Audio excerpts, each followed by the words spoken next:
बंदी छोड़ सतगुरु रामपाल जी परमेश्वर जी की जय हो।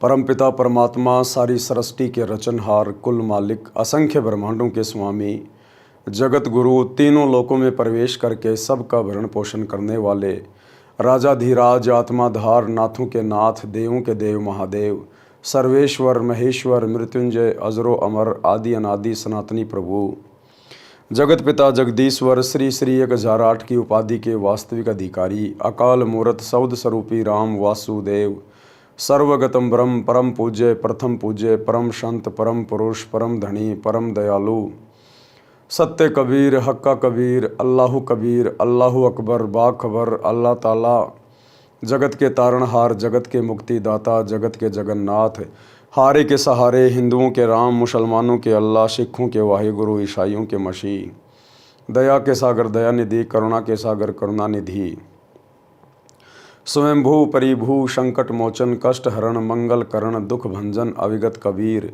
निर्विकार निर्विषम परमात्मा, अलय अलेख सतगुरु, आदि अनादि सतगुरु, असली मर्यादा पुरुषोत्तम, असली राम, असली कृष्ण, असली घनश्याम, असली मुरारी, राजाओं के राजा, महाराजाओं के महाराजा, शहंशाहों के शहंशाह, सम्राटों के सम्राट, भगवानों के भगवान, अल्लाहों के अल्लाह, प्रभुओं के प्रभु, मसीहाओं के मसीह, सच्चे वाहे गुरु, बाबाओं के बाबा, पीरों के पीर, सेठों के सेठ, जगत सेठ, सावड़सा सेठ, सर्वगुण संपन्न, अनंत कोटि कलाओं के स्वामी, अनंत कोटि ब्रह्मांडों के नायक, योगियों में महायोगी, ध्यानियों में महाध्यानी, सिद्धों में परम सिद्ध, ज्ञानियों में तत्व ज्ञानी, ब्रह्म ज्ञानी, महाज्ञानी, परम ज्ञानी, सर्वश्रेष्ठ ज्ञानी, विज्ञानी, युवा कबीर, समर्थ कबीर, असमवात, अमित ओजा, सच्चे रहनुमा, करीम अल्लाह, सुभान अल्लाह, दुनिया के अंतिम पैगंबर, 8 सितंबर 1951 से गांव धनाना, जिला सोनीपत, हरियाणा, भारतवर्ष की पावन भूमि पे प्रकट रियल कल की भगवान श्री नारायण साकार हरि, श्री बाबा साहेब, नूर अनंत परमात्मा, संत श्रोमणी सतगुरु रामपाल जी परमेश्वर जी के चरण कमल में साध संगति से जुड़े हुए देश विदेश से आप और हम सभी सत्सेवक भाई बहनों का अनंत कोटि दंडवत प्रणाम। सत्साई भाई और बहनों, दया परमपिता परमेश्वर जी की, सारी सृष्टि के रचनहार सतगुरु रामपाल जी भगवान की, जिनके शुभ आशीर्वाद से, विशेष आशीर्वाद से पवित्र पुस्तक जीने की राह के ऊपर वीडियो बनाने की श्रृंखला जारी है। इसी श्रृंखला में आज हमारा ये 10वें नंबर का वीडियो है। प्रत्येक वीडियो में गुरुदेव भगवान के आशीर्वाद से अध्यात्म से संबंधित बहुत सारी बातें आप और हम सभी भगत भाई बहनों को प्राप्त हो रही हैं। जिन बातों को सुनकर जो भगत भाई बहन भक्ति मार्ग पर लगे हुए हैं उनका दृढ़ विश्वास हो रहा है, और जो अभी सतगुरु रामपाल जी के सत्संग ही सुन रहे हैं उन्हें बहुत कुछ जानकारी प्राप्त हो रही है। तो कल के वीडियो में गुरुदेव भगवान ने हमें राम भगत जी की कथा के माध्यम से बहुत सारी बातों से परिचित करवाया, अवगत करवाया कि किस प्रकार से हमने अपने बड़े बुजुर्गों का सम्मान करना चाहिए, उनकी सेवा करनी चाहिए, उनको प्रेम से बोलना चाहिए, ताकि हमारे बच्चों में संस्कार पड़े, और बुढ़ापे में यदि आज हम अपने बुजुर्गों की सेवा करेंगे तो आगे चलकर परमात्मा भी हमारी सेवा करवाएंगे। और घर स्वर्ग के समान बन जाता है जब संत का सत्संग घर में चलना शुरू हो जाता है। नाम दीक्षा लेकर सभी भक्ति शुरू कर देते हैं और अपनी आत्मा का कल्याण करवा लेते हैं। तो भाई और बहनों, ये पवित्र पुस्तक जीने की राह, यदि आपने अभी तक इस पुस्तक का पार्ट नंबर 1 नहीं देखा है तो आप जिसे प्रार्थना है पार्ट नंबर 1 से देखना ज़रूर शुरू करें, क्योंकि पार्ट नंबर 1 इस पुस्तक की भूमिका है, और भूमिका को अच्छे से पढ़े बिना, समझे बिना आगे का वीडियो समझ में आना थोड़ा मुश्किल है। तो आज के वीडियो में हम गुरुदेव भगवान के आशीर्वाद से शुरू करते हैं। पवित्र पुस्तक जीने की राह, पार्ट नंबर 10, पेज नंबर 71। सत्संग से घर की कलह यानी झगड़ा समाप्त होती है, क्योंकि सत्संग से ज्ञान होगा। ज्ञान से हम लोग विचार करेंगे कि हम क्यों लड़ रहे हैं, क्यों झगड़ रहे हैं। 2 दिन का ये जीवन है, कब किसका समय आ जाए कोई भरोसा नहीं है। हम क्यों लड़ रहे हैं, किसके साथ में लड़ रहे हैं, लड़ाई झगड़े से हमें मिलेगा क्या सिवाय टेंशन के। तो सत्संग से फिर आदमी विचार करना शुरू कर देता है। एक माई अपनी पुत्र वधू पर बात बात पर क्रोध करती थी। छोटी छोटी गलतियों को बढ़ा चढ़ाकर अपने पुत्र से कहती। पुत्र अपनी पत्नी को धमकाता। इस प्रकार घर नरक बना हुआ था। सत्संग के अभाव में वो घर नरक बना हुआ था। वो माई बात बात पर अपनी पुत्र वधू के साथ यानी अपने बेटे की पत्नी के साथ में झगड़ा करती, लड़ाई करती। क्योंकि सारा दिन वो क्या करती, आड़ोसी पड़ोसियों के पास में जाती, इधर उधर की बातें करती, भक्ति का कोई नामो निशान नहीं था, सत्संग में जाती नहीं थी, सारा दिन कुविचार मन में आते रहते थे, एक दूसरे की सुनी सुनाई बातें इधर उधर बाईपास करती रहती थी, अपने कर्म फोड़ रही थी। परमात्मा कहते हैं सत्संग में कुतिया भली, साकट भली न माँ, वाह बैठी हरि चर्चा सुने, वाह निंदा करने जा। परमात्मा कहते हैं सत्संग में ना जाने वाली माँ से वो कुतिया 100 गुना ज़्यादा अच्छी है। जो किसी कारण से संतों के सत्संग में बैठी हुई है, आसपास बैठी हुई है, परम संत के वचन उसके कानों में जा रहे हैं, और वो माँ जो सत्संग में नहीं जाती है, इधर उधर की निंदा चुगली करती है, वो तो उस कुतिया से भी बदतर है जो निंदा चुगली करके केवल अपने कर्म ही फोड़ सकती है। पुत्र वधू अपनी सासू माँ से कभी कभी कहती कि आप सत्संग जाया करो। अपनी पड़ोसन भी जाती है। सासू माँ बोली कि सत्संग में तो आई गई यानी बदचलन स्त्रियां जाती हैं जिनका संसार में सम्मान नहीं होता, जो अच्छे कुल की नहीं है, हम खानदानी हैं, हमारा क्या काम सत्संग में। बुढ़िया कहती हमारा क्या काम है सत्संग में। सत्संग में तो ऐरी गैरी जाती है जिनकी कोई इज्जत नहीं होती समाज में, जिनको कोई काम नहीं है, हम तो खानदानी है, खानदानी। परमात्मा कहते हैं अगले जन्म में फिर वो खानदानी धर्मराज के द्वारा कुतिया बनाई जाती है, कुतिया, बिना सत्संग के, बिना भक्ति के। परमात्मा कहते हैं एक हरि की भक्ति बिना नारी कुतिया होए, गली गली भोकत फिरे टूक न डाले कोई। सारा दिन एक रोटी टुकड़े के लिए घर घर आंडेगी, घर घर, कोई जूत मारेगा, कोई एक आधा टूक डालेगा, नहीं मिलेगा तो खेत में जाके टट्टी खाएगी। जो आज खानदानी बनी बैठी है, जो आज अपने आप को इज्जतदार समझ रही है, कल को नंगी आंडेगी, नंगी, कोई इज्जत नहीं, नाम भी उसका गाली से शुरू होगा, कुतिया कुतिया।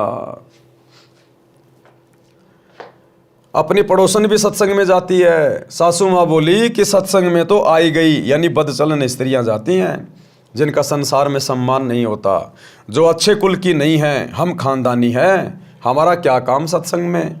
ऐसे पुत्र वधू ने कई बार कोशिश की परंतु माई मानने को तैयार नहीं होती। एक दिन गांव की स्त्री किसी कार्यवश उसके घर आई तो सास अपनी पुत्र वधू को गालियां दे रही थी, धमका रही थी कि आने दे तेरे खशम को, आज तेरी खाल उतराऊंगी। बात क्या थी कि गिलास में चाय रखी थी जो सास के लिए डालकर पुत्र वधू बच्चे को लेने अंदर चली गई थी, जो सोया था, जागने पर रो रहा था। उस बच्चे को उठाकर लाने में 1 मिनट भी नहीं लगी थी कि इसी बीच में कुत्ता आया और चाय के गिलास में जीभ मारने लगा। गिलास गिर गया, चाय पृथ्वी पर बिखर गई।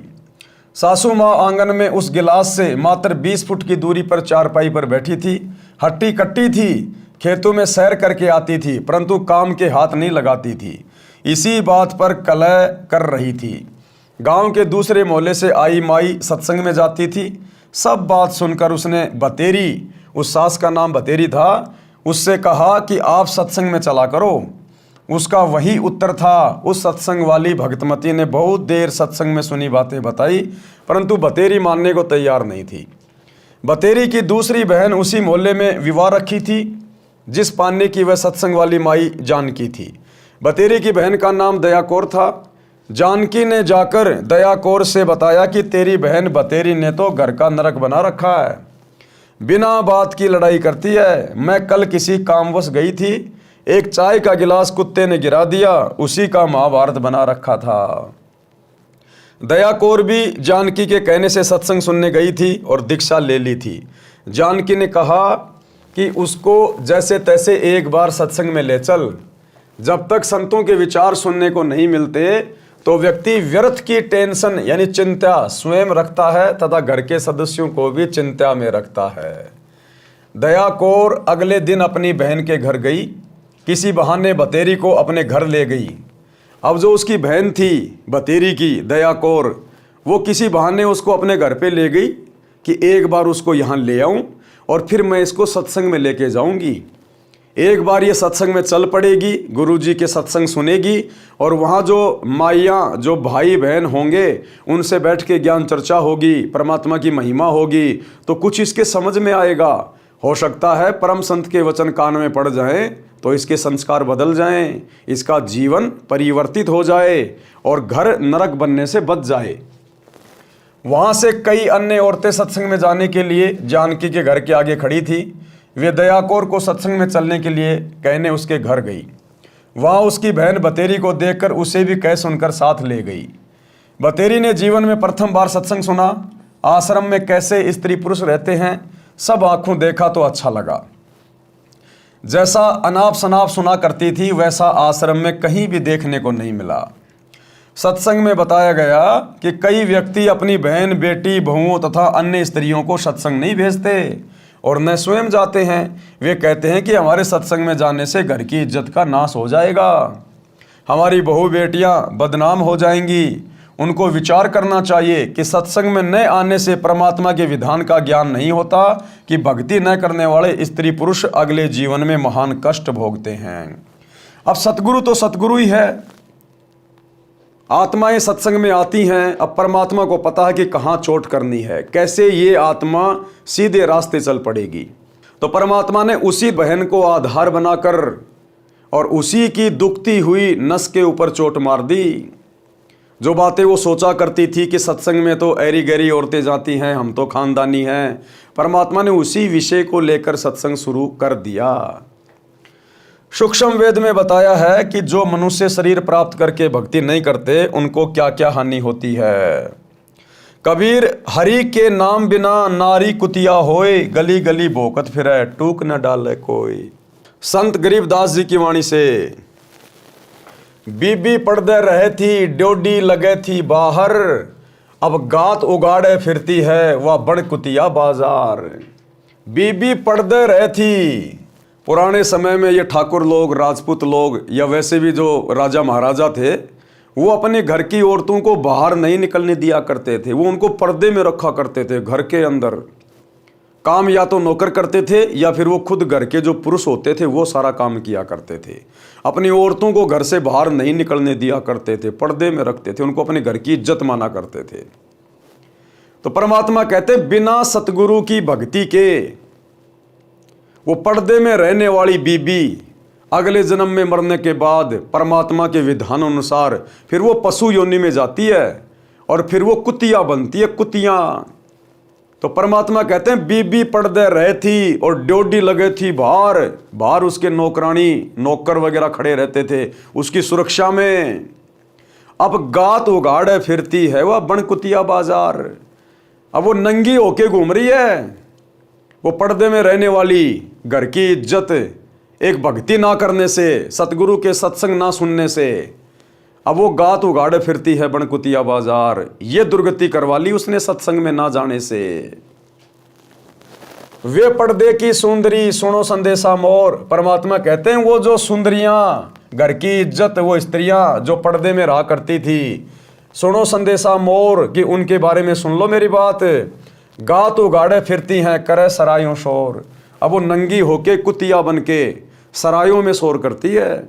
सराय यानी धर्मशाला।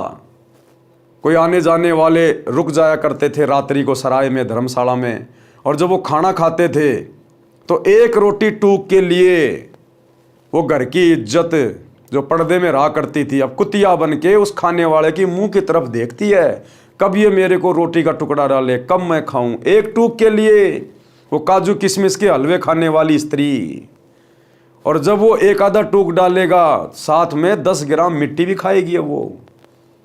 तो सतगुरु के सत्संग ना सुनने से उस जीव ने अपनी कैसी दुर्गति करवा ली। नक बेसर नक पर बनी, पहरे थी हार हमेल, सुंदरी से कुतिया बनी, सुन साहिब के खेल। परमात्मा कहते हैं देखो इस काल के खेल। वो महंगे महंगे सोने चांदी के गहने पहनने वाली, 9 लखा हार पहनने वाली, कहते हैं अब वो सुंदरी से कुतिया बन गई। सुन साहिब के खेल, देखो परमात्मा के खेल। भावार्थ, मनुष्य जीवन प्राप्त प्राणी यदि भक्ति नहीं करता है तो वह मृत्यु के उपरांत पशु पक्षियों आदि आदि की योनियां प्राप्त करता है। अरे भैया, आम इंसान की तो औकात ही क्या है।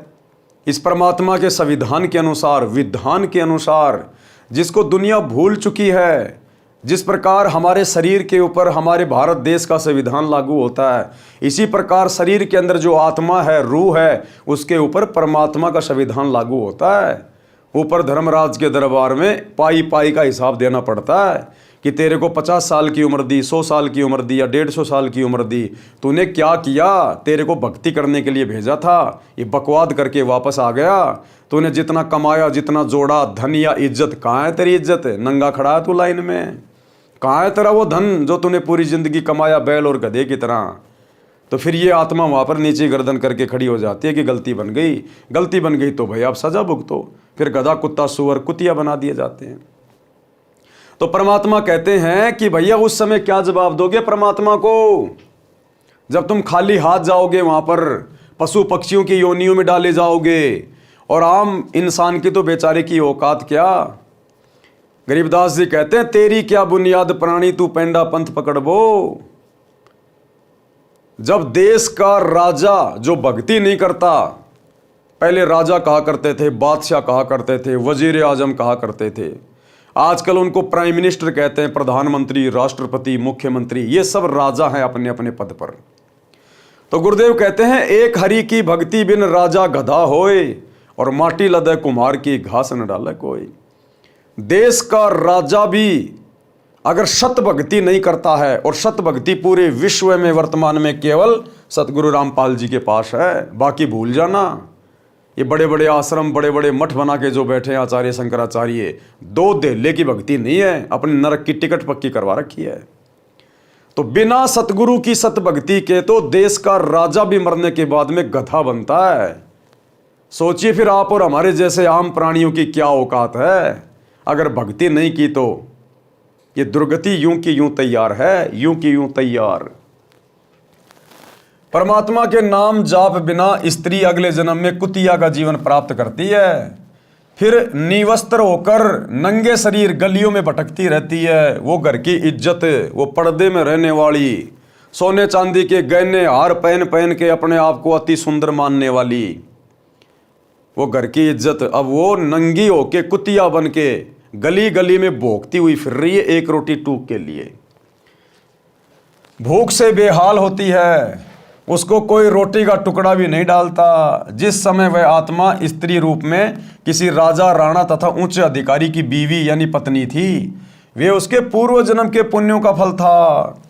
जब उसका मनुष्य जन्म था और वो पर्दे में रहा करती थी, किसी राजा की रानी बन के, किसी बहुत बड़े अधिकारी की पत्नी बन के, या ठुकरानी बन के, तो परमात्मा कहते हैं कि वो आत्मा उस जन्म में अपने पिछले जन्म की दान पुण्य की मलाई खा रही थी। अगले जन्म के लिए भक्ति की नहीं, दान पुण्य किया नहीं, संतों के सत्संग में गई नहीं, उसने अपनी दुर्गति करवा ली। अब वो कुतिया बन के घूम रही है राजा की रानी। वे उसके पूर्व जन्मों के पुण्यों का फल था, जो कभी किसी जन्म में भक्ति धर्म आदि किया था, वह सर्व भक्ति तथा पुण्य स्त्री रूप में प्राप्त कर लिए। जैसे आज देश का प्रधानमंत्री है या कोई मुख्यमंत्री है, बहुत बड़ा कोई उद्योगपति है जिसका दुनिया में नाम है, और भक्ति आज वो कर नहीं रहा, और भक्ति भी करता है तो खाली लोक दिखावे की, अपने केवल वोट प्राप्त करने के लिए। किसी मंदिर का उद्घाटन कर दिया, किसी मस्जिद में चला गया, किसी तीर्थ पे चला गया, केवल जनता को खुश करने के लिए। और वो भक्ति भी शास्त्रों के अनुसार नहीं है। ये शास्त्रों में, किसी भी धर्म के धर्म शास्त्र में मूर्तियां बना बना के पत्थर की, सोने की, चांदी की या पीतल की, ये पूजने का आदेश नहीं है। जो मंत्र जाप हमारे धर्मगुरु देते हैं, हरे हरे, राधे राधे, श्याम मिलादे, ओम नमो भागवते वासुदेवाय, जय जय राम, हरे राम, ओम नमः शिवाय, जय जगदीश हरे, ये सब फर्जी है, फर्जी मनमाना आचरण है पूरा। किसी भी धर्मशास्त्र में जो कि प्रमाणित हैं, चारों वेद, गीता जी, कुरान, पुराण, बाइबल, आपको किसी भी धर्म ग्रंथ में इन मंत्रों के जाप करने का कोई उल्लेख नहीं मिलेगा। ये मनमाना आचरण है, मनमाना आचरण है। तो यदि वो देश का राजा, प्रधानमंत्री, मुख्यमंत्री अगर कोई भक्ति भी करता है तो वो भी शास्त्रों के विरुद्ध करता है। तो अगले जन्म में वो सीधा गधे की योनि में जाता है वो राजा। ये परमात्मा का विधान है। तो वर्तमान में वो राजा, वो मुख्यमंत्री, बहुत बड़ा कोई अधिकारी, बहुत बड़ा कोई बिजनेसमैन, कोई बॉलीवुड का हीरो हीरोइन, कोई ये क्रिकेटर, वर्तमान में यदि सतगुरु रामपाल जी की भक्ति नहीं करते हैं तो हमें वो जो ठाठ बाट करते हुए दिखाई दे रहे हैं ना, घूमते फिरते, नाचते गाते, मौज मस्ती करते, राज करते, वर्तमान में वो अपने पिछले मनुष्य जन्म की मड़ाई खा रहे हैं। जब कभी उनका इससे पहले मनुष्य जन्म था स्त्री या पुरुष का, और उन्होंने जो भक्ति की थी, दान पुण्य किया था, मंत्र जाप किए थे, उनका प्रतिफल आज वर्तमान में भोग रहा है। वो दान धर्म किया हुआ तो मिल गया, लेकिन मोक्ष नहीं हुआ, क्योंकि मोक्ष तो सच्चे सतगुरु के शरण में आने से होगा। अब वर्तमान में भक्ति वो कर नहीं रहा तो अगले जन्म में क्या मिलेगा? अगर अगला जन्म उसको मिलेगा मनुष्य का, तो बीच में 84 लाख योनियां भोगनी पड़ेंगी, एक लंबा चक्कर काट के आना पड़ेगा गधे कुत्ते सुअर बनने का। 84 लाख प्रकार की योनियां, सुनने में छोटा शब्द है, लेकिन एक गधे का जीवन देख लो, कितना कष्टमय, कितना दुखदायी होता है। तो कहते वो राजा फिर अगले जन्म में पशु योनि में जाएगा, जो आज हमारे को बहुत बड़ा पावरफुल दिखाई दे रहा है। चाहे भारत का हो, चाहे अमेरिका का हो, चाहे किसी भी देश का हो, परमात्मा के दरबार में प्रधानमंत्रीगिरी नहीं चलती, ये राष्ट्रपतिगिरी नहीं चलती, ये नेतागिरी केवल यही चलती है जब तक उसके पुण्य हैं। और जिस दिन यहाँ भी उनके पुण्य खत्म हो जाते हैं, पिछले जन्मों की भक्ति कमाई जब समाप्त हो जाती है, तो यहाँ भी उनकी दुर्गति होती है। उनका हेलीकॉप्टर क्रैश हो जाता है, विमान उनका क्रैश हो जाता है, एक्सीडेंट में मारे जाते हैं, बीमारी में मारे जाते हैं। सब कुछ पाप और पुण्य के आधार से चलता है। इसलिए संत भक्ति पे जोर देते हैं कि मनुष्य जन्म केवल परमात्मा प्राप्ति के लिए मिलता है, बाकी तो अपने संस्कार से, जिसको राज मिला है, जिसको कुछ भी मिला है पद, उसके संस्कार से मिला हुआ है। वह आत्मा उच्च घराने की बहु बेटियां थी, उस समय पर्दों में रहती थी, काजू किशमिश डालकर हलवा तथा खीर खाती थी। उनका जूठा छोड़ा हुआ नौकरानियां खाती थी। उनको सत्संग में नहीं जाने दिया जाता था, क्योंकि वे उच्च घरानों की बहुएं तथा बेटियां थी। घर से बाहर जाने से बेइज्जती मानती थी। बड़े घरों की इज्जत इसी में मानी जाती थी कि बहु बेटियां का पर्दे में घर में रहना उचित है। इन कारणों से वह पुण्यात्मा सत्संग विचार न सुनने के कारण भक्ति से वंचित रह जाती थी। उस मानव शरीर में वह स्त्री गले में 9-9 लाख रुपए के हमेल हार पहनती थी, नाक में सोने की नाथ पहनती थी, उसी हार श्रृंगार में अपना जीवन धन्य मानती थी। भक्ति ना करने से वे अब कुतिया का जीवन प्राप्त करके नंगे शरीर गलियों में एक एक टुकड़े के लिए तरस रही होती हैं। शहर में पहले सराय यानी धर्मशाला होती थी, यात्री रात्रि में उनमें रुकते थे। जैसे आजकल हाईवे पे होटलें होती हैं, बड़े बड़े ढाबे होते हैं, ऐसे पहले के समय में राजा महाराजा सराय बना दिया करते थे, जिनको धर्मशाला कहा करते थे, जिनमें यात्री रात्रि में रुका करते थे। यात्री रात्रि में उनमें रुकते थे, सुबह भोजन खाकर प्रस्थान करते थे। वह पर्दे में रहने वाली सुंदर स्त्री कुतिया बनकर धर्मशाला में रुके यात्री का डाला टुकड़ा खाने के लिए धर्मशाला में भोगती है। रोटी का टुकड़ा धरती पर डाला जाता है, उसके साथ कुछ रेत मिट्टी भी चिपक जाती है। वह सुंदरी जो काजू किशमिश युक्त हलवा खीर खाती थी, भक्ति नहीं करती थी, उस रेत मिट्टी युक्त टुकड़े को खा रही है। यदि मनुष्य शरीर रहते सहते पूरे संत से नाम लेकर भक्ति कर लेती तो ये दिन नहीं देखने पड़ते। और पूरा संत वर्तमान में केवल एक है, सतगुरु रामपाल जी। बाकी जितने भी संत हैं ये सब नकली हैं। भले आपको उनके सत्संगों में प्रधानमंत्री जाता दिखाई दे, मुख्यमंत्री जाता दिखाई दे, बड़ी बड़ी सेलिब्रिटी वहाँ पर जाती हुई दिखाई दें, उनको दंडवत प्रणाम करती हुई दिखाई दें, उनके पास में भक्ति के नाम पर कख भी नहीं है, कख भी, 0/0। खुद भी नरक में जाएंगे, अपने फॉलोवर को भी नरक में लेके जाएंगे। सत भक्ति पूरे विश्व में केवल सतगुरु रामपाल जी के पास है। एक बार थोड़ी हिम्मत करके जेब से मोबाइल निकाल कर यूट्यूब पर जाकर सर्च करें, सृष्टि रचना सतगुरु रामपाल जी, धीरे धीरे सुनना शुरू करें एक बार। अन्यथा परमात्मा अपने कर कमल से जो हमें लिख कर दे रहे हैं, ये बीतेगी फिर हमारे साथ में। बड़े बड़े घराने की औरतें, बड़े बड़े अधिकारी, जो काजू किशमिश के हलवे खाया करते थे, बड़ी बड़ी पार्टियों में जा जा के शराब पिया करते थे, अच्छा अच्छा 20 प्रकार का खाना खाया करते थे, लेकिन एक भक्ति ना करने से, और वो भी सच्ची भक्ति ना करने से, अगले जन्म में गधे कुत्ते बनकर उनको दुर्गतियों का सामना करना पड़ता है, नंगे हारना पड़ता है, नंगे। अब वो इज्जत कहाँ गई, वो ऐशो आराम कहाँ गए, वो पार्टियां कहाँ गई। अब पार्टियों में झूठी पत्तल चाट रही है वो, जो पर्दे में रहा करती थी, काजू किशमिश खाया करती थी। इसलिए गुरुदेव भगवान कहते हैं, यदि अपनी दुर्गति करवाने से बचना चाहते हो तो समय रहते सत्संग सुनना शुरू कर दो, सच्चे सदगुरु की शरण में आ जाओ, अन्यथा ये दुर्गति चाहे भिखारी हो चाहे राजा हो, अगले जन्म में बिल्कुल तैयार है। इसी संदर्भ में परमात्मा हमें एक कथा सुना रहे हैं, पुल्लोबाई की नसीहत। पुल्लोबाई एक साध्वी थी, जैसे कि मीराबाई थी, ऐसे ही एक साध्वी थी, परमात्मा की भक्ति करती थी, और एक राजा ने उससे नाम उपदेश ले लिया था। उसकी कथा गुरुदेव भगवान हमें यहाँ पर लिख कर दे रहे हैं, हमने क्या शिक्षा लेनी है। एक राजा ने पुल्लोबाई के ज्ञान विचार सुने, बहुत प्रभावित हुआ। उस राजा की 3 रानियां थी। राजा ने अपनी रानियों को पुल्लोबाई के विषय में बताया। राजा ने कई बार पुल्लोबाई भगतनी की, अपनी रानियों के सामने प्रशंसा की। अपने पति के मुख से अन्य स्त्री की प्रशंसा सुनकर रानियों को अच्छा नहीं लगा, परंतु कुछ बोल नहीं सकी। उन्होंने भगतमती पुल्लोबाई को देखने की इच्छा व्यक्त की। राजा ने पुल्लोबाई को अपने घर पर सत्संग करने के लिए कहा, तो पुल्लोबाई ने सत्संग करने की तिथि तथा समय राजा को बता दिया। अब राजा तो धार्मिक विचारों वाला था, वो तो पुल्लोबाई की प्रशंसा इसलिए करता था क्योंकि उसने उससे उपदेश ले रखा था, और वो उसके ज्ञान की प्रशंसा किया करता था, ना कि उसकी सुंदरता की। लेकिन रानियों को यह लगता था कि वो जरूर हमसे भी ज़्यादा सुंदर है, इसलिए राजा बार बार उसकी प्रशंसा कर रहा, जो उनको अच्छा नहीं लगता था। तो रानियों ने एक दिन विचार करके राजा से कहा कि हम उस पुल्लोबाई को देखना चाहते हैं जिसकी आप इतनी प्रशंसा करते हो। रानियों ने देखा कि हम कितनी सुंदर हैं और कैसे कैसे सोने चांदी के गहने पहन रखे हमने, हमारे से भी ज़्यादा सुंदर होगी क्या।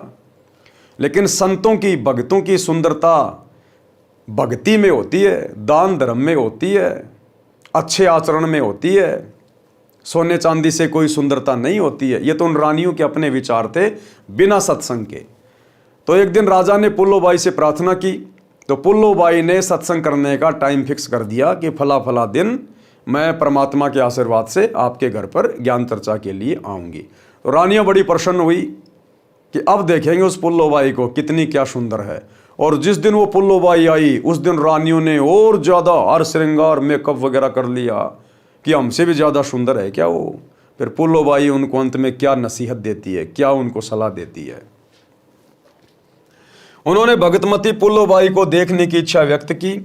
राजा ने पुल्लोबाई को अपने घर पर सत्संग करने के लिए कहा, तो पुल्लोबाई ने सत्संग की तिथि तथा समय राजा को बता दिया। सत्संग के दिन रानियों ने अति सुंदर तथा कीमती वस्त्र पहने तथा सब आभूषण पहने, अपनी सुंदरता दिखाने के लिए कोई कसर नहीं छोड़ी। रानियों ने सोचा था कि पुल्लो बहुत सुंदर होगी।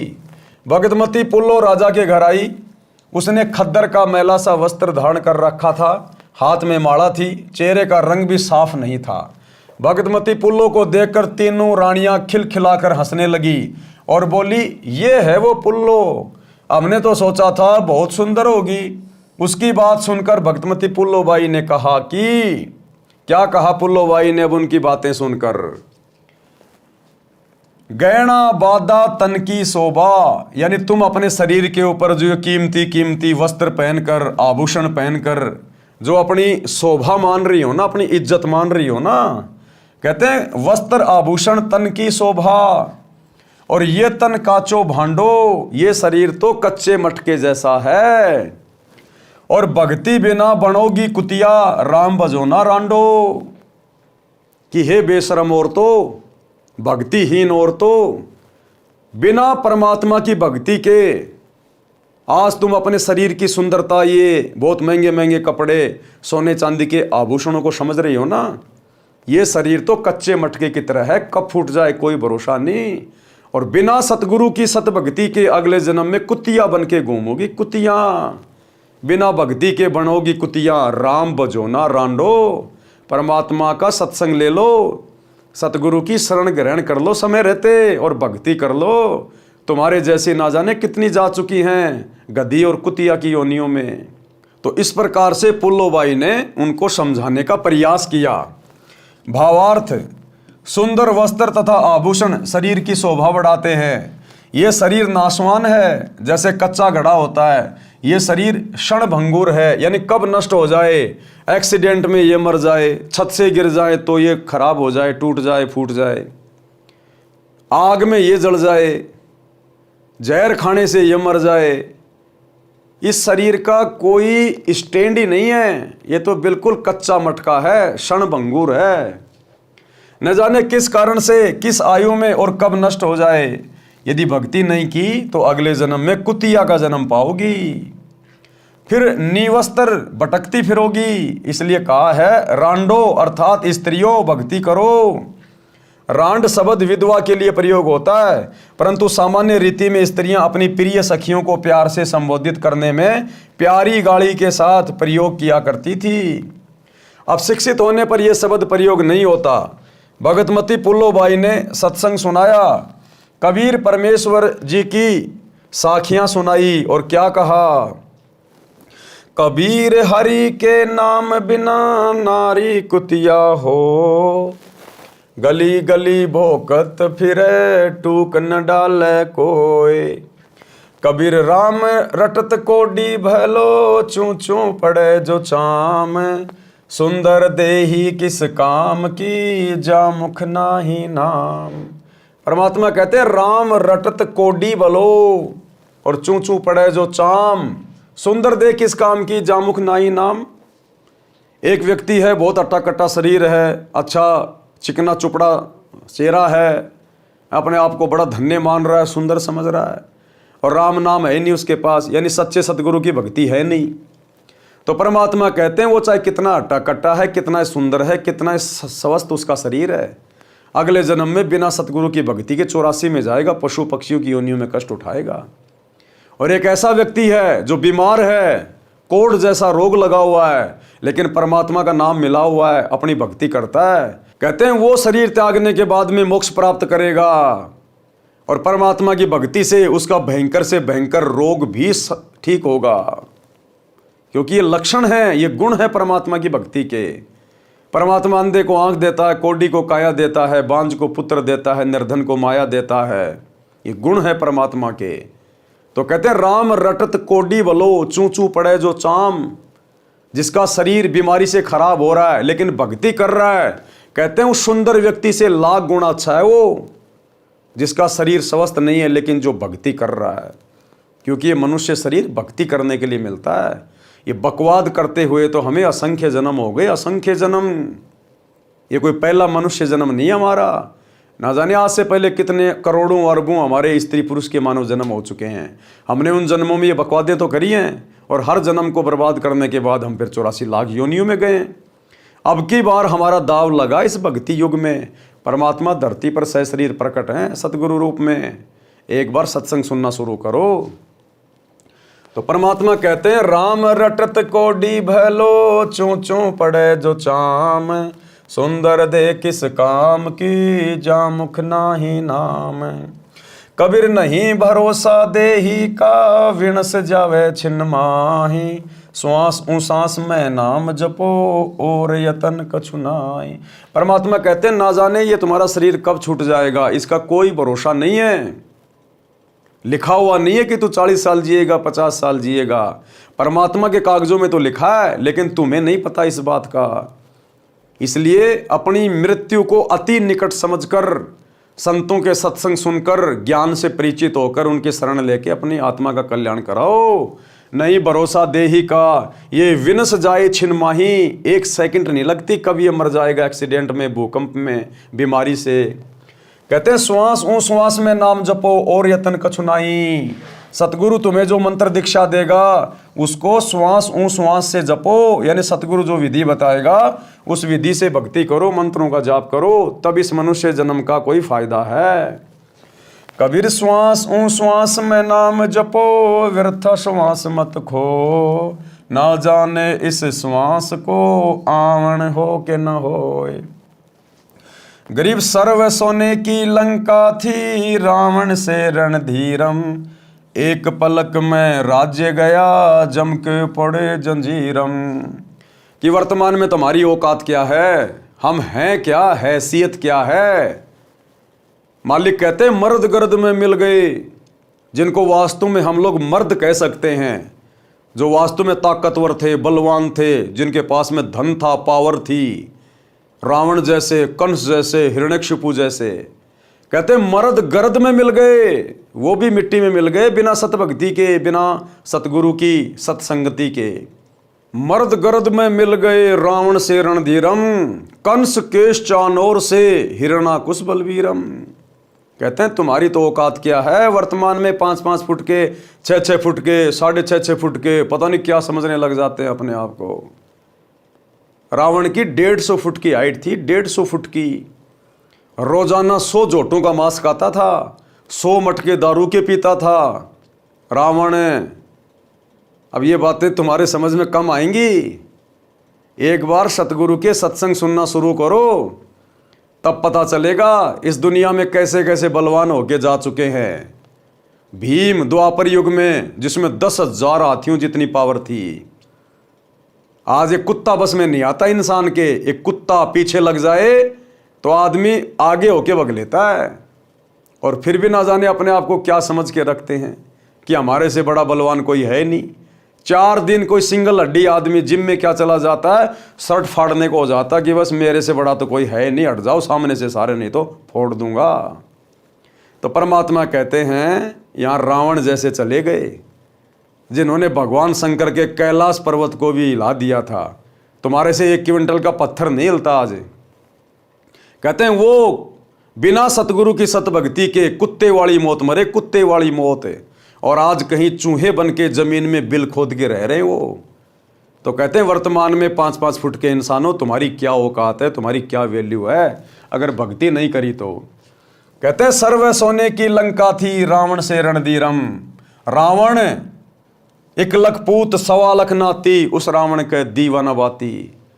रावण के 1 लाख बेटे थे, एक से बढ़कर एक, और 1.25 लाख रिश्तेदार थे उसके। कहते हैं आज उसके घर में कोई दीपक जलाने वाला भी नहीं है, उसका खानदान समाप्त हो गया। आज जिसके घर में 2-4 बेटे हो जाए ठीक ठाक से, पूरे गांव को धरना चाहता है, अगले जन्म में चूहा बन के बिल बना के रहेगा, दुनिया को दुखी करने वाला। सर्व सोने की लंका थी, रावण से रणधीरम, एक पलक में राज्य गया जम के पड़े जंजीरम। गरीब मर्द गर्द में मिल गए, रावण से रणधीरम, कंस केश चानूर से हिरणाकुश बलवीरम। और तेरी क्या बुनियाद है, जीव जन्म धर लेत। गरीबदास जी कहते हैं हे कलयुग के इंसान, तेरी क्या औकात है उन पहले वाले महापुरुषों के सामने। तेरा तो जीव शरीर है, जीव। तेरी तो कोई वैल्यू नहीं है, ना तो कोई ताकतवर है, ना ऐसा तो कोई धनवान है, कोई पैसे वाला है। आज कुछ नहीं है तेरे पास में, कब तेरी फूंक निकल जाए कोई भरोसा नहीं है। गरीब तेरी क्या बुनियाद है, जीव जन्म धर लेत। और गरीब दास हरि नाम बिना खाली रह जा खेत। सच्चे सतगुरु की भक्ति कर ले, अन्यथा भक्ति के बिना तेरा ये मनुष्य जन्म खाली रह जाएगा और यमराज के दरबार में जाके मुंह लटकाएगा, सीधा 84 लाख योनियों में ठोकेगा। शब्दार्थ कबीर परमेश्वर जी ने अध्यात्म का विधान बताया है, यानी परमात्मा का संविधान बता रहे हैं। कहा है कि जो स्त्री भक्ति नहीं करती वह अगले जन्म में कुतिया का जीवन प्राप्त करके गली गली भौंकती फिरती है, कोई उसको भोजन का ग्रास भी नहीं डालता। मानव जीवन में सब भोजन समय पर मिल रहा था, भक्ति ना करने से ये दशा होगी। परमात्मा की भक्ति कुष्ठ रोगी, जिसके शरीर की खाल भी कट कट कर गिर रही है, उससे रक्त निकल कर गिर रहा है, यदि वो भी करता है तो बहुत अच्छा है। भक्ति करने से उसका कुष्ठ रोग भी ठीक हो जाएगा, भविष्य भी उज्जवल होगा। जो भक्ति नहीं करता वह चाहे सुंदर शरीर वाला भी क्यों ना हो, उसका सुंदर स्वस्थ शरीर किसी काम का नहीं। अगले जन्म में फिर वो शरीर गधे की योनि प्राप्त करेगा, फिर कुम्हार के काम आएगा वो। जो आज सुंदर और स्वस्थ शरीर प्राप्त करके अपने आप को पहलवान समझ रहा है और भक्ति कर नहीं रहा, अगले जन्म में वो शरीर कुम्हार के काम आएगा।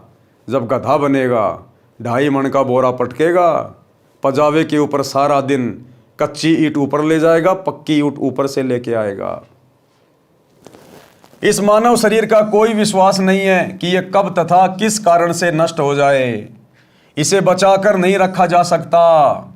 इसका एक उपाय है, भक्ति करो, इतना सुमरण करो कि एक श्वास भी नाम के जाप बिना खाली ना जाए।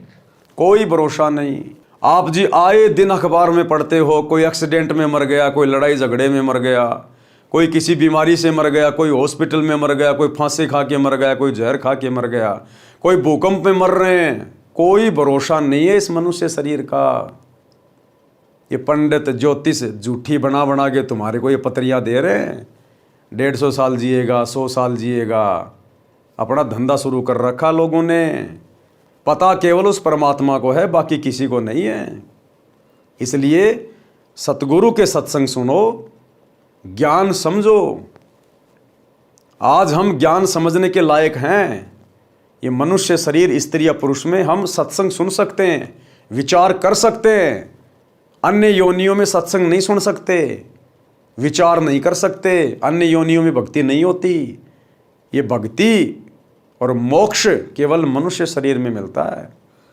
परमात्मा कहते हैं मात पिता मिल जाएंगे, लख 84 माही। ये सतगुरु की सेवा और भक्ति भाई फेर मिलन की नाई। बहुत सारे लोग कहते हैं ना कि माता पिता ही भगवान है, बस माता पिता की सेवा करो। सेवा करना अच्छी बात है, लेकिन माता पिता भगवान नहीं होते। अरे फिर तो बहुत भगवान हो गए। दुनिया में ना जाने कितने माता पिता हैं। आप भी कल को किसी के माता पिता बनोगे, कल को आप भी भगवान बन जाओगे। अपने आप को भगवान कहलाने वाला इंसान नरक में जाता है। नरक में यम के दूत उसके मुंह में मूतते हैं। तो परमात्मा कहते हैं माता पिता तो तुम्हें कल को मरने के बाद जब गधा बनेगा उस समय भी मिल जाएगा, कुत्ता बनेगा तो भी माता पिता मिल जाएंगे, मनुष्य बन जाएगा तो भी माता पिता फिर मिल जाएंगे। लेकिन ये सतगुरु की सेवा और भक्ति ये दोबारा नहीं मिलती, बार बार नहीं मिलती। बड़ी मुश्किल से दाव लगता है, इसको चूकना नहीं चाहिए। श्वास छोड़ते समय तथा लेते समय प्रत्येक श्वास में नाम जपो। श्वास को नाम के जाप बिना व्यर्थ ना करो। ये श्वासों से किया जाने वाला सुमरण केवल वर्तमान में इस धरती पर सतगुरु रामपाल जी के पास है। जो श्वास श्वास से नाम जपा जाता है, जिसको सतनाम कहते हैं। इसी सतनाम को जपने के लिए हमें ये श्वासें दी है परमात्मा ने। श्वास छोड़ते समय तथा लेते समय प्रत्येक श्वास में नाम जपो। श्वास को नाम के जाप बिना व्यर्थ ना खो। इस श्वास को ज्ञान नहीं है, ये अंदर गया है तो बाहर आएगा कि नहीं आएगा। इसलिए गफलत ना करके भक्ति में लग जाओ। यदि आपके पास धन है और सुविधाएं भी हैं, इनके कारण भक्ति करना न भूलना। श्रीलंका के राजा रावण के पास अत्यधिक धन था। उसने सोने के मकान बना रखे थे और स्वयं भी योद्धा था, परंतु श्री रामचंद्र के साथ युद्ध हुआ, मारा भी गया और श्रवण भी लूट लिया गया। उसकी सोने की लंका भी हिंदुस्तान से जो वानर सेना गई थी लूट के ले आई। कोई 5 किलो, कोई 10 किलो उधर से तोड़ तोड़ के ले आए उसकी सोने की लंका को। तो कहते हैं उसका धन भी गया और उसका वो बल भी गया, राज्य भी गया। ये सब एक पलक में हो गया, यानी राम जी के तीर से मारा गया। कुछ ही समय में सब कुछ नष्ट हो गया तथा यम के दूत यानी मृत्यु देवता के नौकर उस रावण को जंजीरों में बांध कर ले गए, नरक में डाला गया। रावण जैसे मर्दाने यानी सूरवीर मिट्टी में मिल गए तथा मथुरा का राजा कंस, उसका प्रसिद्ध पहलवान चाणूर, कंस का नौकर केसी, रूपधारी राक्षस तथा हिरण्यकशिपु जैसे बलवान भी भक्ति बिना जीवन व्यर्थ कर गए। हे सामान्य प्राणी, तेरी क्या बुनियाद है? यानी तू किस आधार से बचेगा? तू कर्मों के अनुसार भिन्न भिन्न जीवों के शरीर धारण कर लेता है। संत गरीबदास जी ने परमेश्वर कबीर जी के बताए ज्ञान से कहा है कि भक्ति ना करने से तेरे को ऐसी हानि होगी जैसे किसान खेत में बीज न बोने से भूखा मरता है, उसे कोई लाभ नहीं होता। जिस प्रकार किसान खेत में बीज ना बोने से भूखा मरता है, उसी प्रकार मनुष्य शरीर में जो भक्ति का बीज नहीं बोता, सच्चे सतगुरु की शरण में नहीं आता, वो उसी प्रकार से अगले जन्मों में फिर महाकष्ट उठाएगा। भगतनी पुल्लों ने इस संसार की वास्तविकता बताई तथा भक्ति बिना होने वाले कष्ट बताए। छोटे से राज्य के टुकड़े को प्राप्त करके आप इतना गर्व कर रहे हो, ये व्यर्थ है। लंका का राजा रावण ने सोने के मकान बना रखे थे, सत भक्ति न करने से राज्य भी गया, सोना भी यही रह गया, नरक का भागी बना। राजा रानियों ने उपदेश लेकर भक्ति की तथा जीवन धन्य किया। जब पुल्लोबाई ने सत्संग किया और समझाया पूरी रात ज्ञान चर्चा करके, तब उन रानियों पे सत्संग का असर हुआ, क्योंकि सत्संग से ज्ञान होता है और हमारे संस्कार चेंज होने लग जाते हैं। तो राजा की रानियों ने भी वो मान बढ़ाई छोड़कर और पुल्लोबाई से उपदेश लेकर परमात्मा की भक्ति शुरू कर दी। कबीर हरि के नाम बिन राजा ऋषभ होए, ऋषभ यानी खच्चर गधा, मिट्टी लदे कुम्हार कह घास न नी रह कोई। भगवान की भक्ति ना करने से राजा गधे का शरीर प्राप्त करता है, कुम्हार के घर पर मिट्टी ढोता है, घास स्वयं जंगल में खाकर आता है। यानी गधे के साथ में बहुत ज़्यादा बुरी बीतती है, यानी वो सबसे ज़्यादा कर्मों की मार झेलता है, सबसे ज़्यादा गधा। क्योंकि जब उसका मनुष्य जन्म होता है वो राजा होता है, और राजा ना जाने कितने लोगों को दुखी कर देता है, कितने लोगों को परेशान कर देता है। और वैसे भी राजा देश की जनता के टैक्स से अपनी सर्व सुख सुविधाएं भोगता है, तो पूरी जनता का जो कर्जा होता है वो राजा के ऊपर होता है। और अगले जन्म में वो राजा मरने के बाद गधा बनकर देश के प्रत्येक नागरिक का गधा बनता है, किसी का बैल बनता है, किसी की गाय बनती है, किसी की भैंस बनता है। इस प्रकार से अपना कर्जा उतारता, फिर वो इतनी दुर्गति होती है राजा की। तो फिर पीछे तू पशुआ की जे दीजे बैल बनाए, चार पहर जंगल में डोले तो नहीं उधर भराए।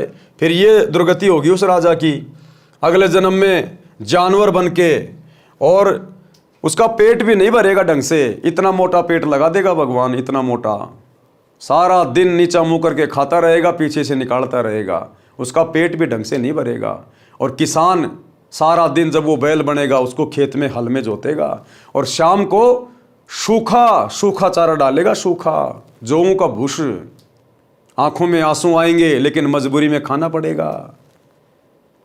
जब वो राजा था, बड़े बड़े 7 स्टार होटल में 56 प्रकार की डिश खाता था, लेकिन एक भक्ति नहीं करी। अरे राज्य भी कर, किसने मना किया, लेकिन साथ में सतगुरु की भक्ति भी कर, और नेक नीति ईमानदारी से परमात्मा से डर कर अपना राज्य कर, जनता के साथ न्याय कर।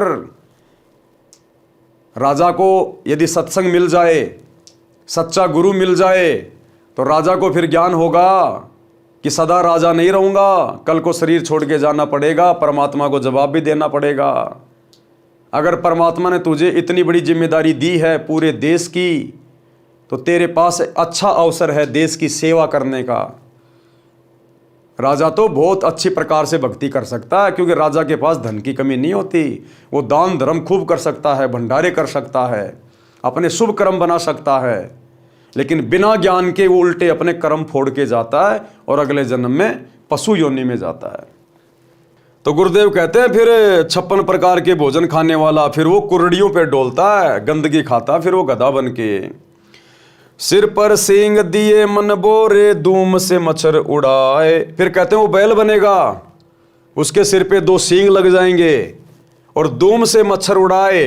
आज जो एसी में सोता है, कल को फिर बैल बनेगा ना, फिर उसके एक पूंछ लगा दी जाएगी, वो पूंछ ही उसका पंखा होगी, वही उसकी कूलर होगी, वही उसकी एसी होगी, उसी से अपने मच्छर और मक्खियां उड़ाएगा फिर वो राजा। तो कहते हैं सिर पर सींग दिए मन बोरे, धूम से मच्छर उड़ाए, और कांधे जुआ जोते कुआ, कोंदू का बुशकाए। उसको फिर किसान खेत में जोतेगा, खेत से पानी निकालेगा चड़स से, और खाने को क्या मिलेगा, कोंदू का भूस, जोक का चारा मिलेगा, जोक का भूस, जो बहुत तीखा होता है, चुभता है, लेकिन खाना पड़ेगा। अब वो राजा थोड़ी है जो उसके लिए 20 प्रकार की सब्जियां और 3 प्रकार की चपाती लेके आएंगे। भक्ति करता तो परमात्मा फिर से उसको मनुष्य जन्म देता, कोई बड़ा अधिकारी बनता, हो सकता राजा बन जाता, फिर से उसको वही सुविधाएं मिलती। लेकिन उसने अपनी बात बिगाड़ ली एक सच्चे सतगुरु की शरण ग्रहण ना करने के कारण। भावार्थ, गधे का शरीर पूरा करके वह प्राणी बैल की योनि प्राप्त करता है। कौन? वो राजा, वो अधिकारी जो भक्ति नहीं करता। मानव शरीर में जीव को कितनी सुविधाएं प्राप्त थी। भूख लगते ही खाना खाओ, दूध पियो, चाय पियो, प्यास लगे तो पानी पी लो। भक्ति ना करने से वही प्राणी बैल बनकर सुबह से शाम तक 4 पहर अर्थात 12 घंटे तक जंगल में फिरता है, हल में जोता जाता है। दिन में केवल 2 बार आहार बैल को खिलाया जाता है, दोपहर 12 बजे तथा रात्रि में। परंतु बैल को बीच में भूख लगी है और चारों ओर चारा भी पड़ा होता है, लेकिन खा नहीं सकता। हाड़ी उसको घास नहीं खाने देता। पानी भी समय पर ही दिन में 2 या 3 बार पिलाया जाता है। सिर पर सींग तथा एक दुम यानी पूंछ लगी होगी। जब मानव शरीर में था तब वह जीव कूलर, पंखे तथा एसी कमरे में रहता था।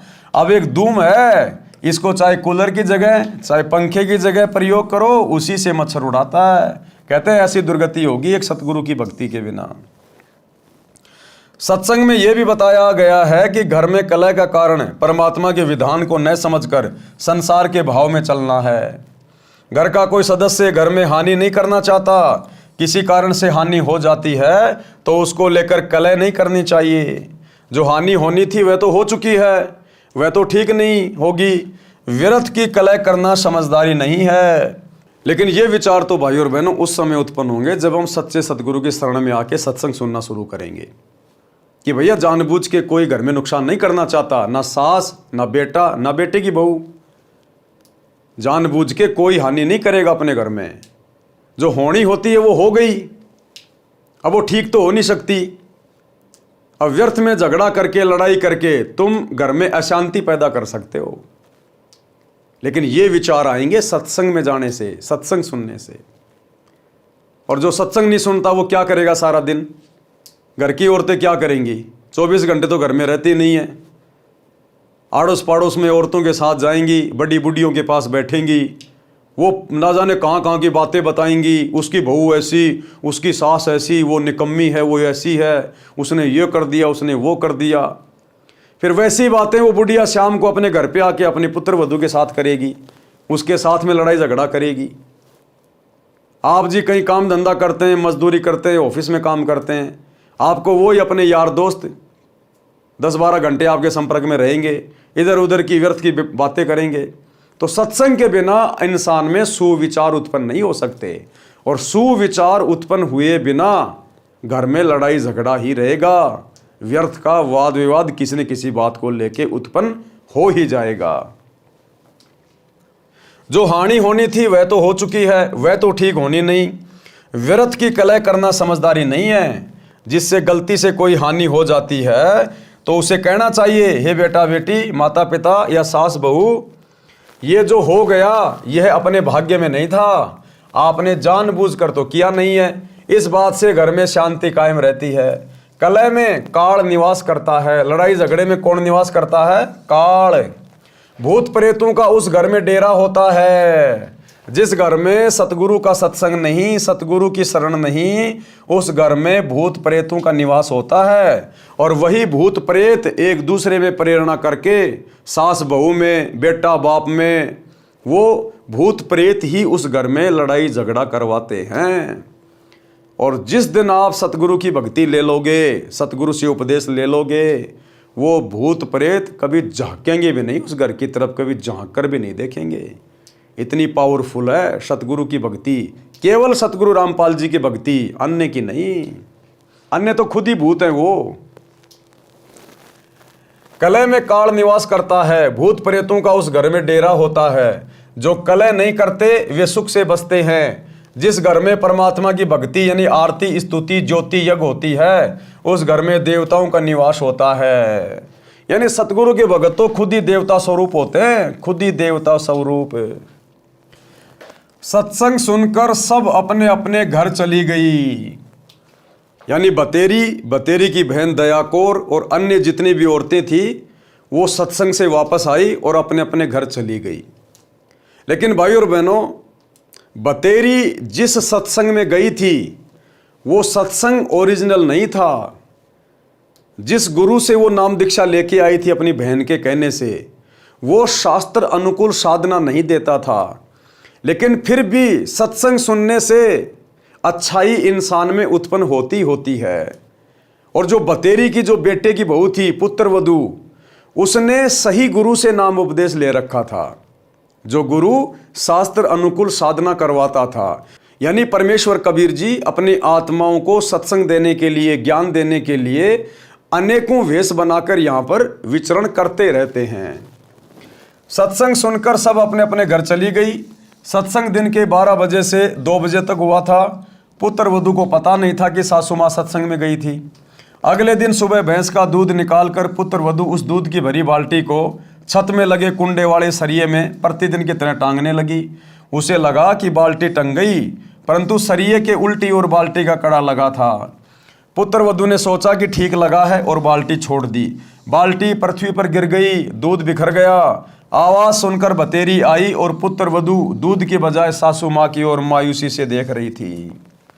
अब उस पुत्र वधू ने सोचा, जिसका नाम निशा था, कि भैया अब तो घर में वही लड़ाई झगड़ा, वही कलह शुरू हो जाएगी। अब ये जीने देगी ना मरने देगी, और रात को इसका बेटा आएगा, उससे भी मेरी पिटाई करवाएगी। उस बुढ़िया की तरफ देखने लग गई। बोलना उचित नहीं समझा, क्योंकि पुत्र वधू को पता था कि सासू माँ किसी भी सफाई के वचन नहीं सुनती। सोच रही थी कि आज का सारा दिन लड़ाई झगड़े में जाएगा, शाम को पति आएगा, उससे भी पिटाई करवाएगी। हे परमात्मा, ये कौन बनी? ऐसी गलती तो कभी नहीं हुई थी। हे सतगुरु, कुछ तो दया करो।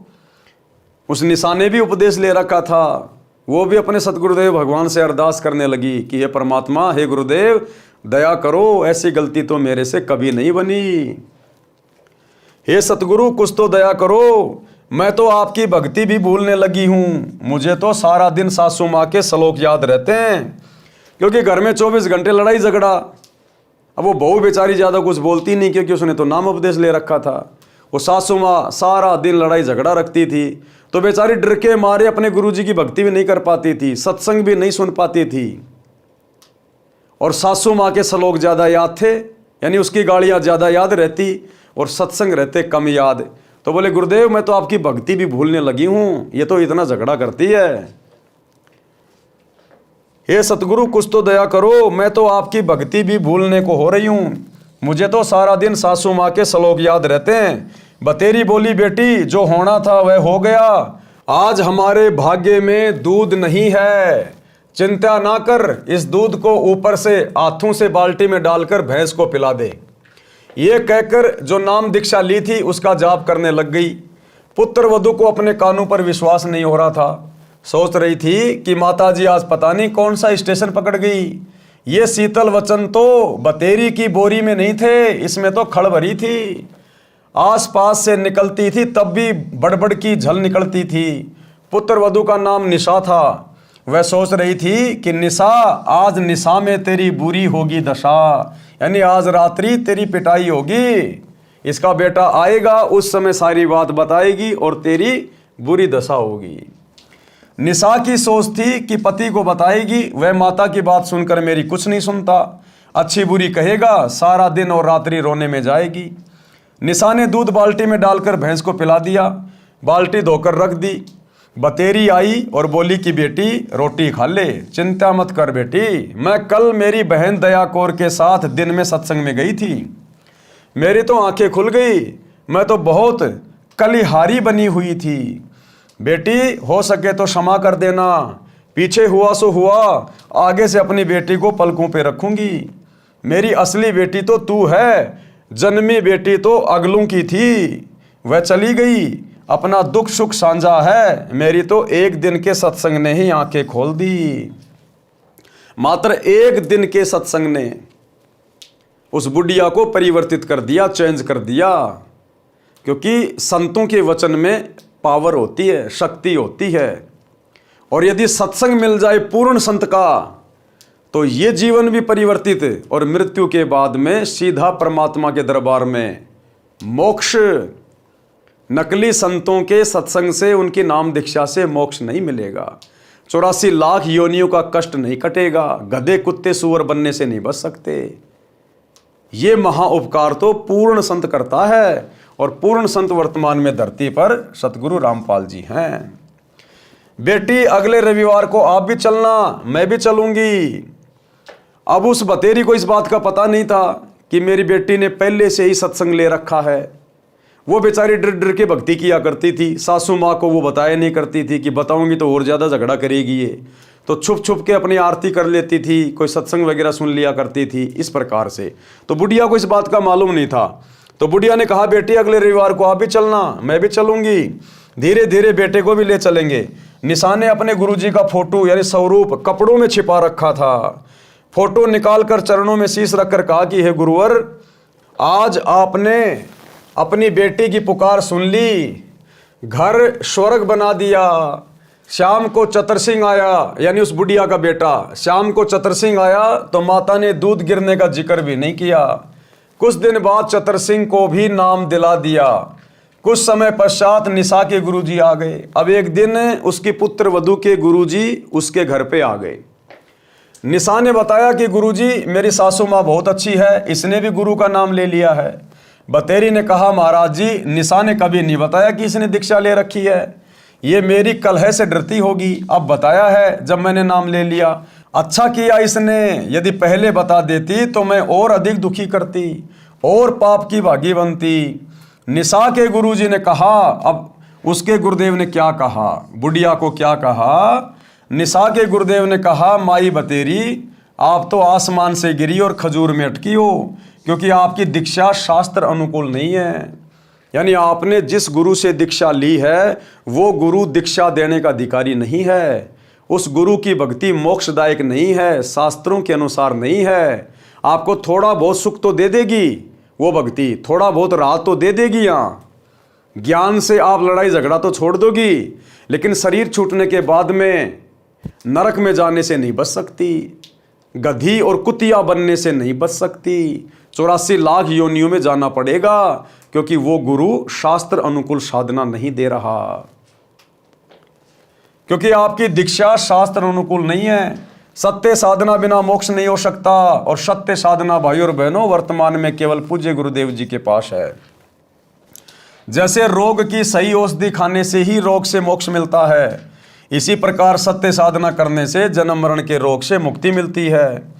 निशा ने सोचा कि सासू माँ नाराज हो जाएगी, इसलिए बीच में ही बोल उठी कि गुरुजी, सुना है आपने नई पुस्तक लिखी है, वह संगत ने छपवाई है, क्या आपके पास है? गुरुजी बोले, हे बेटी, आपको देने के लिए आया हूँ। ये कहकर गुरुजी दूसरे कमरे में गए जिसमें ठहरे थे, उसमें थैला रखा था। निशा भी साथ साथ गई और बोली, गुरुदेव, बिरड़ के छत्ते को मत छेड़ो, मुश्किल से शांत हुआ है। गुरुजी बोले, हे बेटी, अब तेरी सास जी की पूरी रुचि भक्ति में है, अब ये मानेगी। गुरुजी 3 दिन रुके, तत्व ज्ञान समझाया। बतेरी ने भी गुरु बदल लिया और अपना कल्याण करवाया। 3 दिन तक गुरुदेव ने सत्संग सुनाया, क्योंकि कबीर परमात्मा भिन्न भिन्न वेश धारण करके पृथ्वी पर घूमते रहते हैं अपनी आत्माओं के लिए। तो जब अच्छे से सत्संग सुनाया, सृष्टि रचना बताई, तो उसकी सासू को फिर ज्ञान समझ में आ गया कि भाई मैंने तो अपनी आत्मा का कल्याण करवाना है। अगर एक डॉक्टर से रोग ना कटे तो डॉक्टर बदलने में कोई दिक्कत नहीं होनी चाहिए। तुरंत उसने गुरुजी को सरेंडर कर दिया और शास्त्र अनुकूल भक्ति दीक्षा लेकर शुरू कर दी। सत्संग से घर स्वर्ग बन गया, चारों ओर शांति हो गई। जहां गाली गलौज से सारा दिन गोले छूटते थे, अब उस घर में परमात्मा के ज्ञान की गंगा बहने लगी। भगतमती निशा के गुरुजी परमेश्वर कबीर जी थे, जो अन्य वेश में सत्य भक्ति प्रचार करने के लिए घूमते फिरते थे। उन्होंने बताया कि किस प्रभु की भक्ति करनी चाहिए, पढ़ें इसी पुस्तक के पेज नंबर 226 पर। निष्कर्ष, परमेश्वर कबीर जी ने बताया है कि मन नेकी कर ले 2 दिन का मेहमान, कि हे जीवात्मा, क्या फूला फूला फिर रहा है, ये 2 दिन का जीवन है, यानी छोटी सी तेरी उम्र है, और कब परमात्मा के घर जाना हो जाए कोई भरोसा नहीं है। ऊपर जाकर क्या जवाब देगा, क्या हिसाब किताब देगा। समय रहते भक्ति कर ले। मात पिता तेरा कुटुंब कबीला, कोई दिन का रल मिल का मेला, अंत समय उठ चले अकेला, तज माया मंडान। कहाँ से आया कहाँ जाएगा, तन छूटे तब कहाँ समाएगा। कि भाई सबसे पहले तो तेरे को आत्मज्ञान होना चाहिए कि तू कहाँ से आया है, यानी क्यों तेरा जन्म हुआ है, कहाँ जाएगा, मरने के बाद तू कहाँ जाएगा। जब तेरा शरीर छूटेगा तो कौन तुझे ओटेगा, तो किसकी शरण में जाएगा। आज व्यक्ति घर से बाहर किसी शहर में जाता है तो पहले विचार करता है कि कहाँ रहूँगा, क्या खाऊंगा, कहाँ मेरा ठिकाना होगा। और नालायक, ये शरीर छोड़ते समय तू जरा भी विचार नहीं करता कि मरने के बाद मैं कहाँ जाऊँगा, पशु बनूंगा या इंसान बनूंगा या मेरा क्या होगा। ये संतों के सत्संग से पता चलता है। आत्मज्ञान उसी को कहते हैं। कहाँ से आया कहाँ जाएगा, तन छूटे तब कहाँ समाएगा। आखिर तुझको कौन कहेगा गुरु बिना आत्मज्ञान, कि बिना सतगुरु के तुझे ये आत्मज्ञान भला कौन बताएगा। कौन तुम्हारा सच्चा साई, झूठी है ये सकल सगाई। चलने से पहले सोच रे भाई, कहाँ करेगा विश्राम। रहट माल पन घट जो भरीता, आवत जात भरे कर रीता। जुगन जुगन तू मरता जीता, करवा ले रे कल्याण। लख 84 की सह तरासा, ऊंच नीच घर लेता बाशा। कहे कबीर सब मिटाऊं राशा, कर मेरी पहचान। यानी सतगुरु रूप में जब परमात्मा आता है तो कहते हैं पहचान कर ले सत्संग सुन के, तेरा सदा सदा का ये जन्म मरण का झंझट मिटा दूंगा तेरा। भावार्थ, परमेश्वर कबीर जी ने अपने मन को संबोधित करके हम प्राणियों को सतर्क किया है कि इस संसार में 2 दिन का यानी थोड़े समय का मेहमान है। इस थोड़े से मानव जीवन में आत्मज्ञान के अभाव से अनेकों पाप इकट्ठे करके अनमोल मानव जीवन नष्ट कर जाता है। धन कमाने की विधि तो संसार के व्यक्ति बता सकते हैं, परंतु गुरुदेव जी के बिना आत्मज्ञान यानी जीव कहाँ से आया, मनुष्य जीव का मूल उद्देश्य क्या है, सतगुरु धारण किए बिना यानी दीक्षा लिए बिना जीव का मानव जन्म नष्ट हो जाता है। ये बात गुरु जी के बिना कोई नहीं बताएगा। चाहे पृथ्वी का राजा भी बन जा, परंतु भविष्य में पशु जन्म मिलेगा। जन्म मरण का चक्कर गुरु जी के ज्ञान व दीक्षा मंत्र बिना समाप्त नहीं हो सकता। जब तक जन्म मरण का चक्कर समाप्त नहीं होता तो बताया है कि ये जीवन अरहट का कुआं लोई, यागड़ बंध्या है सब कोई। कीड़ी कुंजर और अवतारा, अरहट डोर बंधे कई बारा। भावार्थ, जैसे रहट के कुएं में लोहे की चक्री लगी होती है, उसके ऊपर बाल्टियों की चैन वेल्ड की जाती है, उसको रहट कहा जाता था। पहले बैल या ऊंट से चलाते थे, जैसे कोल्लू बैल ऊंट से चलाते हैं, पहले अधिक चलाते थे। रहट की बाल्टियां नीचे कुएं से पानी भरकर लाती हैं, ऊपर खाली हो जाती हैं। ये चक्कर सदा चलता रहता है। इसी प्रकार पृथ्वी रूपी कुएं से पाप तथा पुण्यों की बाल्टी भरी, ऊपर स्वर्ग नरक में खाली की। इस प्रकार जन्म मरण के चक्कर में जीव सदा रहता है। आज इंसान बन गए, जैसे भी भक्ति की, दान पुण्य किया, शरीर छोड़ने के बाद ऊपर गए, थोड़े बहुत जो पुण्य थे, जो भक्ति थी, उसके प्रतिफल में थोड़े बहुत दिन हमारे को स्वर्ग में बैठा दिया जाएगा। वो कमाई खर्च होते फिर हमारे को नरक में ठोक दिया जाएगा, क्योंकि हमारे पाप कर्म ज़्यादा होते हैं बिना सतगुरु की भक्ति के। नरक का समय पूरा होगा, फिर पृथ्वी पर 84 लाख योनियों में पशु पक्षियों के शरीर में कष्ट भोगने के लिए डाल दिया जाएगा। तो परमात्मा कहते हैं ये चक्कर तेरा सदा चलता रहेगा। 84 के बाद फिर तेरे को एक मनुष्य जन्म मिलेगा, फिर उस मनुष्य जन्म में तू इसी प्रकार से परिवार के पोषण में, बच्चों के लालन पालन में, 2 रोटी कमाने में भक्ति कभी की कभी नहीं की, मरने के बाद फिर गधा कुत्ता। कहते ये अरहट का कुआं, अरहट का चक्कर तेरा सदा चलता रहेगा। इसको सतगुरु के बिना कौन समाप्त करेगा, कोई नहीं कर सकता। ऊपर के शब्दों में यही समझाया है कि संसार में परिवार धन सब त्याग कर एक दिन अकेला चला जाएगा, फिर कहीं अन्य स्थान पर जन्म लेकर यही क्रिया करके चला जाएगा। यदि आप घर से किसी अन्य शहर में जाते हैं तो जाने से पहले निश्चित करते हो कि कहाँ जाएंगे, उसके बाद कहाँ विश्राम करेंगे, परंतु संसार छोड़कर जाते हो तो कभी विचार नहीं करते कि कहाँ विश्राम करोगे। हे जीव, 84 लाख प्रकार के प्राणियों के शरीरों में प्रताड़ना सहन करता है, मरता जीता नए प्राणी का जीवन प्राप्त करता है। कभी राजा बनकर उच्च बन जाता है, कभी कंगाल बनकर नीच कहलाता है। परमात्मा कबीर जी समझा रहे हैं कि अवतारगण राम कृष्ण आदि आदि भी सत्य साधना न मिलने के कारण जन्म मरण के चक्कर में पड़े हैं। अब बताओ, ब्रह्मा विष्णु महेश ये भी जन्म मरण के चक्कर में हैं। राम श्री कृष्ण ये अवतार, ये पीर पैगंबर, ये भी जन्म मरण के चक्कर में हैं और इस जन्म मरण के चक्कर से निकालने की एकमात्र शत भक्ति वर्तमान में सतगुरु रामपाल जी के पास उपलब्ध है।